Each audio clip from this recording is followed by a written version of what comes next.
Set àwọn GboahTv. Sọ̀rọ̀ kò sí gèlè. Ẹ̀nà. Sí wàhálà. Silent walking protest. A pariwo, a dẹ̀ fẹ́ wàhálà. Justice for Mohbad nìkan náà ni. Tàbá ti rí justice tó ti jù. Kò dẹ̀ síbẹ̀ ibẹ̀ ṣe a máa rí. Mo ń bọ̀ Ọlọ́run òyálógún ọdún. Ọlọ́run ló pè lọ́ba àmọ́lẹ̀. Ìmọ́lẹ̀ wa kù. Ṣé ó bìlíf kọ́ Ọlọ́run máa tọ́nà sí? Ẹ̀tọ́ Ọlọ́run bá ti mú ní ìjọba máa ń mú. Ẹ̀tọ́ Ọlọ́run ò bá mú ìjọba gan ò lè mú. Àwọn àìní Ọlọ́run.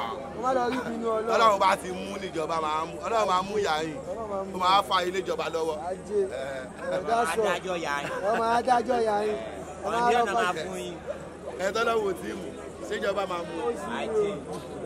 Ọ̀nà ọ̀nà máa fún wọn. Àgbéjúlẹ̀ lọ gbé gèlè rẹ̀. Aláwàlá.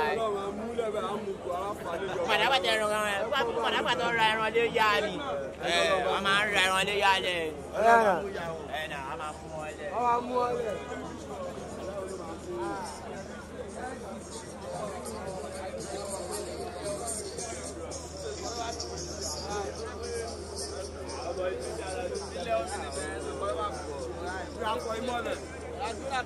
Demonization wà ní pípé fún ọ ní pressure tó máa tì kì wọ́n. Demonization wà ní pípé fún ọ pressure náà. It's 1 year already. We are not seeing justice for our brother. Ìlérí Olúwa promise. Kékeré Mohbad. We are not It's 1 year already. We are not seeing justice for our brother. Ìlérí Olúwa promise, aka Mohbad. So we just want our government to kindly use mercy on us. What is really going on? Adìyẹ gan kú ẹni tó la adìyẹ ó wá bóyá máa ṣẹlẹ̀. Let's not say it's celebrity. We will not grieve for this one o. You have been doing a lot of things that everybody are accepting, but for this one, Ìlérí Olúwa Mohbad, we will never accept. We youth of Nigeria, we will not accept. We youth in diaspora, we will never accept this. Ikorodu boys, we will never accept. Ketu Alapere boys, we will never accept. We are here for Mohbad. Immunization, wà ní pé kó fún pressure ńláńlá. We are giving them pressure. We will see the justice. No justice, no burial. No justice, no peace. No justice, no burial. No justice, no peace. In case you don't know, we are here in Ikorodu High Court. And this is the Ikorodu. Okay, thank you. This is Ikorodu Town Hall that Mohbad come for his last show. Unfortunately, and it's very good. It's beside the courts, so there's nothing to be hiding again in this team. Everybody, we are more civilized. You can't tell me something that you have house in Lekki, there will not be a CCTV camera. Stop it now. Èèyàn tó ń gbé ládé lógo gan ní camera. Èèyàn tó ń gbé ní Kòròdú gan ní CCTV camera. What are you now telling us? And now, Wunmi, kindly come out and tell us what is going on. Please, we are in darkness for 1 year. Why are you doing all this? Please come out. This is Ikorodu. Ikorodu as a whole. You are not bringing everybody outside like this. Mr. Yomi Fabiyi, thank you. God bless you. You have been doing a great thing. God will bless you. So please, we need justice. We need justice. We need nothing more than justice. Immunization wà ní pé kó fún ọ ní pressure ńláńlá. That pressure kò jẹ́ kó sùn, kò jẹ́ kó wo. There are a lot of people. They are supporting this. They are supporting that. We are not here. We are less concerned. What we are about is justice for our brother. Ìlérí Olúwa promise, aka Mohbad. So you can't just tell me someone just give up ghost like that. It's not possible. Èèyàn tó wá láti Kòròdú tó dé Lekki, it's not easy. So after that house, after getting to Lekki, we don't know what is wrong. CY, kindly come outside and tell us what is going on. Please, we are pleading, we are begging you. We Ikorodu youth, we are begging. We Nigeria youth, we are begging. Splendid, come outside and tell us what is going on. Gallant is here saying his mouth. So please, everybody, lifestyle, everybody should come outside. Take us away from this darkness. We are tired already, but we will never get tired. It's 1 year already, and we are standing strong on it. We will never get tired. Immunization. Immunization. Immunization. God bless everybody. God bless you too. You call him Mamu. Thank you.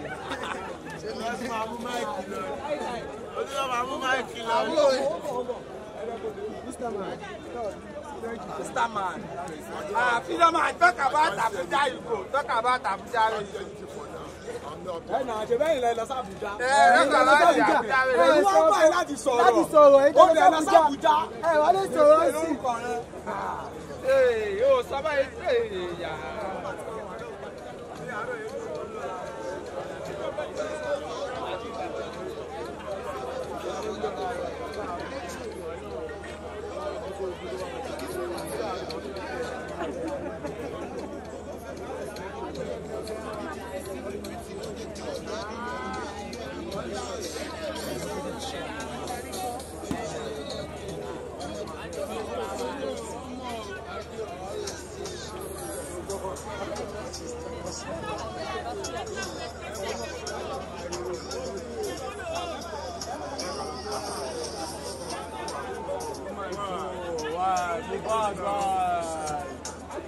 Why guys? Why this?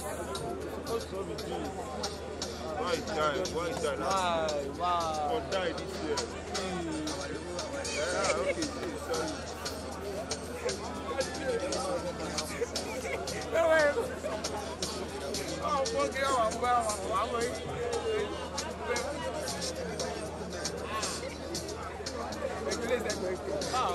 They pay me.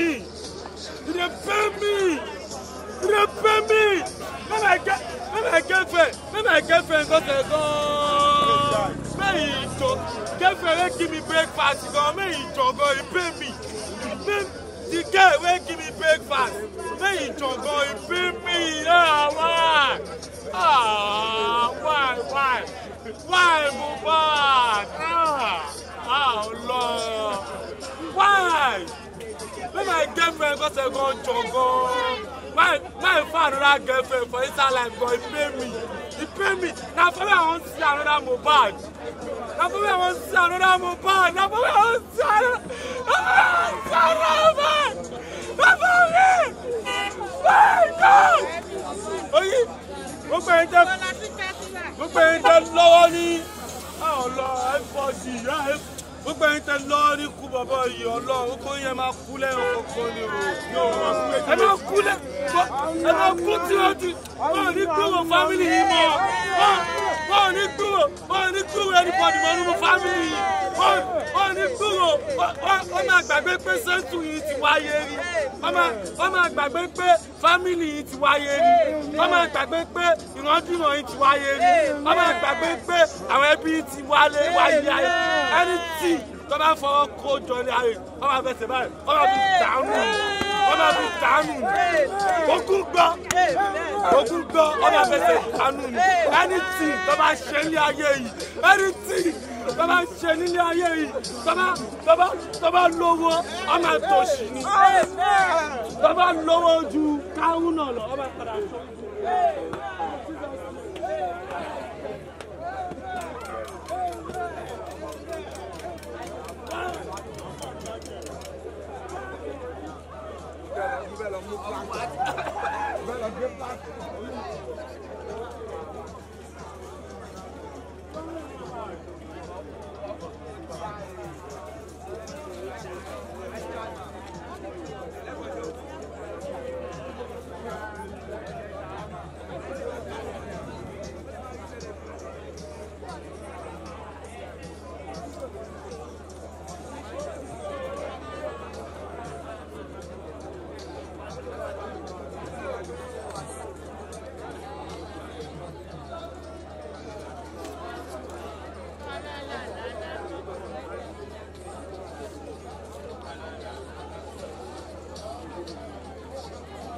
Mohbad, we miss you every day.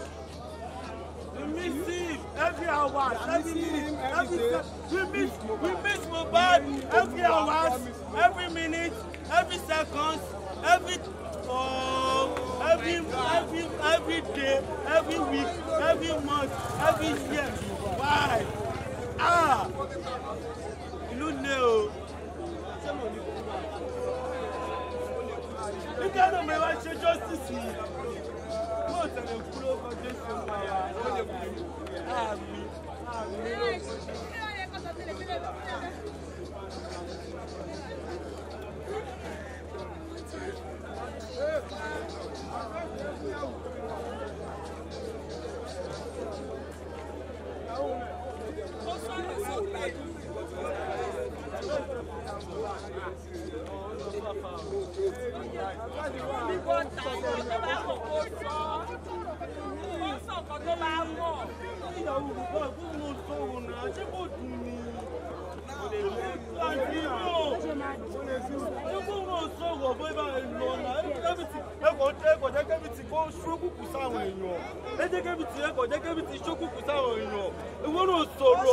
Kí Mohbad náà sọ̀rọ̀ náà ṣé wọ́n ní kó máa sọ̀rọ̀ ni tóun náà dẹ̀ bá mọ̀ ń pa ẹ̀ pé ìwà yẹn kò lè last Ọlọ́run tó bá mọ̀ ń pa ẹ̀ pé ìwà yẹn Ọlọ́run kóun náà sọ̀rọ̀ ṣé báyìí pa ọkọ ẹ̀ ṣó dùn mọ́ ni ó lóun mọ ikú tó pa ọkọ ẹ̀ kò lè sọ̀rọ̀ wáyé ṣó ti bá àwọn tó bá múlẹ̀ lọ́ máa ń ṣerú nǹkan báyìí náà àwọn tó ó dàpọ̀ ti bá wọn múlẹ̀ tẹ́ bá lọ fura sí pé ìwà yẹn gan òun kàn máa mọ̀ ń pa ẹ̀ báwo ló máa sọ pé òun máa mọ̀ ikú tó kí ìyáàánú wa sọ pé òun mọ̀ pé èèyàn kan ṣe kínní kan bọ̀ wò lè sọ ṣé ènìyàn ló ń fẹ́ abẹ́ mi ọkọ èèyàn ó pa ọkọ ẹ̀ sójà rere ni kò láìkẹ́ tẹ́lẹ̀ tẹ́mi kan tẹ̀ kọ́ ká fi dídà pé ọmọ tó bí fún Mohbad ó yẹ kọ́ Money pressure. Thank you to all the Ikorodu youth. I'm really grateful so far because what I've been seeing here is more than what I would expect. And most importantly, I will say a great thank you to Mr. Yomi Fabiyi. God will forever bless you because nothing you have been assisting that have not been going in prosper. Everything you are doing will be prosper. Thank you so much, Mr. Yomi Fabiyi, because this Nigeria, it get as it be. I can see some weeks ago you went down to Lekki to go and make a proper checkup on the house. They said no CCTV. Is that possible? No. Èèyàn kan ń gbé ní Adégúnlẹ̀ Ìkòròdú ń bí ó ní CCTV. We now say a celeb. So what is really going on? Kí ló ń ṣẹlẹ̀? What is wrong with Mohbad? What is wrong? What really happened in that house? Why is CY not saying anything? Why is not talking? Why is spending fidgeting? Why is lifestyle fidgeting? Everybody are not ready to talk. Please, let's come outside. Mohbad spirit is not sleeping. You can see there are some people that come from various places. Some people come from diaspora down to Nigeria. Some people come from Abeokuta, from a lot of places. Please, government, Lagos State government, Nigeria government, we need justice for our brother. Ileri Oluwa promise, aka Mohbad. We cannot just go like that. We can't just forfeit. We are the youth of the country. So we can't just accept the defeat like that. It's not possible. It's 1 year already. It's 1 good year already. We are not seeing justice for our brother. It's not right. Please, I'm begging. Gbogbo ànífọ̀ ọmọ ṣàwátì o. Ànífọ̀ ọmọ ṣàwátì o. Let's just come outside and say the right thing. What is really going on? This is the last place. Mohbad come down for the show. Ikorodu town. Please, can you kindly help me? Camera that Ikorodu town. And it's beside Ikorodu court. Can you see this thing? Ọlọ́run ọba kò ń ṣọba ìka ọba ẹ̀sán ni o. What goes around will surely comes around. It's a law of karma.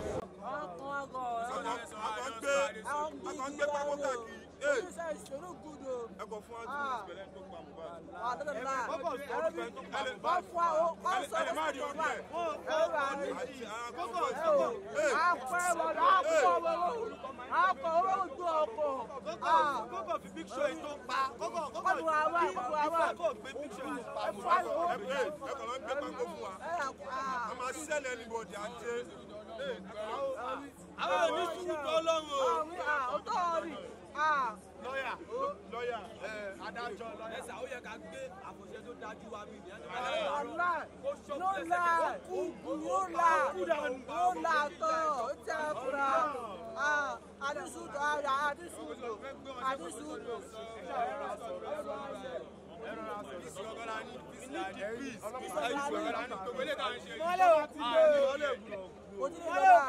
tí mọ́lẹ̀ bá ti kú gbogbo àwọn ọmọ Nàìjíríà ti wà ní òkùnkùn ayé ká máa wọ́n tó tọ́ tí mọ́lẹ̀ bá ti kú gbogbo àwọn ọmọ Nàìjíríà á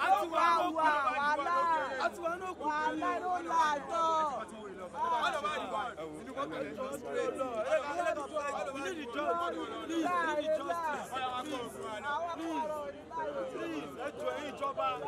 Ẹ̀yin ìjọba ẹ̀yin president ẹ̀yin governors wa ẹjọ́ abẹ ẹjọ́ ẹ̀yin lọ́ọ̀yà wa ẹ bá wa fún tọ́ ẹgbẹ́ àwọn sẹ́wọ̀n kí a ìjẹ́. tábà ṣe tèmi ìtàn tábà ìjọsìn ẹni lọ́ọ̀yà tábà máa gbé orí wọn bọ́lẹ̀ àti lóòótọ́ ara kan àwọn bọ́ọ̀lù àwọn kan wà justice la ní ẹni justice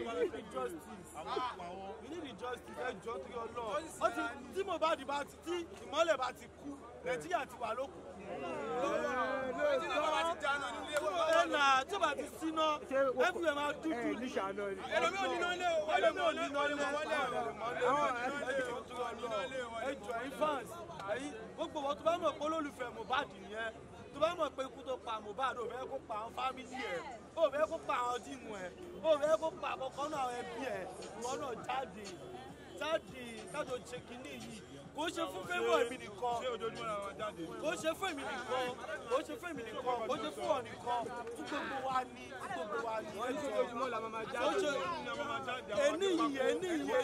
ẹni yìí gangan afẹ́ òótọ́ ẹni yìí afẹ́ òótọ́ ètò ìtúlẹ̀ ọdún afẹ́ òótọ́ ẹ ṣe gan thanks.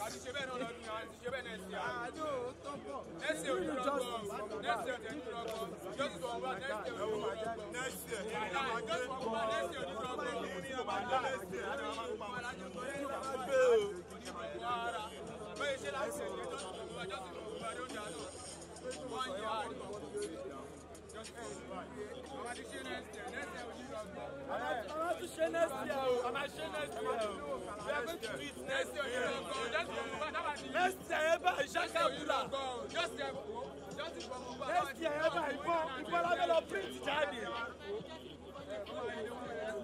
kó yé wọn pé next year yẹn ìbọn la fẹ́ lọ print jáde fún Mohbad ìbọn la fẹ́ lọ print jáde fún next year.